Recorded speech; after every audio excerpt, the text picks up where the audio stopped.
Point de presse de vérité et de mise au point. Point de presse de rappel à l'ordre.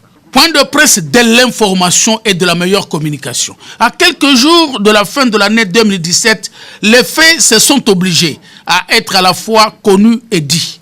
Le porte-parole du gouvernement, le ministre de la Communication et des Médias, Lambert Mende Omalanga, en rétrospective, a recadré les sujets sous la loi électorale qui est appropriée par l'Assemblée nationale et le Sénat. Le processus électoral, avec la CENI qui se distingue dans ses engagements, même si les partenaires très zélés lui faussent compagnie. Heureusement que le gouvernement de la République, par ses propres ressources, comme d'habitude, s'engage dès le mois de janvier 2018 à consentir le frais y afférent. Au sujet du drame de Kamwina Nsapu, où se tient le procès à Kananga, il a été reconnu que l'une de nos consoeurs, Sonia Rollet, détient l'une des clés du mystère, peut-être même de la mort de 2 experts étrangers, alors qu'elle-même menait une enquête parallèle sur le sujet. Ironie du sort. À l'enquête de RFI et de l'agence Reuters sur le procès de Kamwina Nsapu qui se déroule maintenant au Kasaï. C'est dans ce contexte que s'inscrit la campagne médiatique qui, à partir d'une enquête menée par 2 de vos confrères, Sonia Rollet de RFI et Aaron Ross de Reuters, tente par des amalgames maladroitement agencés de rendre le gouvernement congolais responsable, voire même complice de l'assassinat des 2 experts de l'ONU dans le Kasaï central au mois de mars 2017.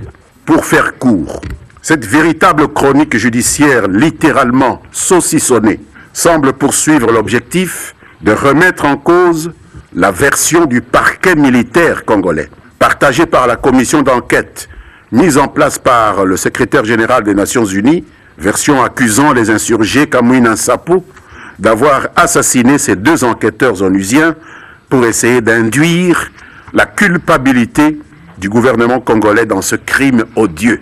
Les 2 auteurs de cette enquête de RFI et Reuters se permettent de se substituer aux magistrats et même de caricaturer la démarche des magistrats en parlant, je les cite, de scénarios dessinés au fil des audiences. Fin de citation. Comme si, au-delà du compte-rendu des audiences qui sont en train de se dérouler à Kananga, il leur revenait à eux d'instruire cette affaire parallèlement avec la justice congolaise. Aucun état de droit au monde, mesdames, messieurs, ne peut accepter pareille usurpation de qualité, même sous le prétexte du journalisme d'investigation. En réalité, les révélations faites par RFI et Reuters ne contiennent aucun élément nouveau pour quiconque suit, comme moi, la chronique de ce procès qui oppose devant la Cour d'appel de Kananga l'auditeur militaire supérieur près cette juridiction aux personnes impliquées dans les violences dans l'espace kassaïen et notamment dans l'assassinat des 2 experts de l'ONU. Rien de nouveau, rien de ce qu'ils ont dit qui puisse être caché. Tout a été dit au procès public de Kananga. Cette curieuse chronique judiciaire est, je l'ai dit, on ne sait pour quelle raison, saucissonnée, car elle exclut délibérément certains détails importants. Elle n'évoque pas, par exemple, l'intérêt de la justice à avoir quelques éclaircissements sur les 4 contacts téléphoniques retracés entre Mme Sonia Rollet elle-même et le présumé principal bourreau des 2 enquêteurs qui répond au nom de Kabasele Manga.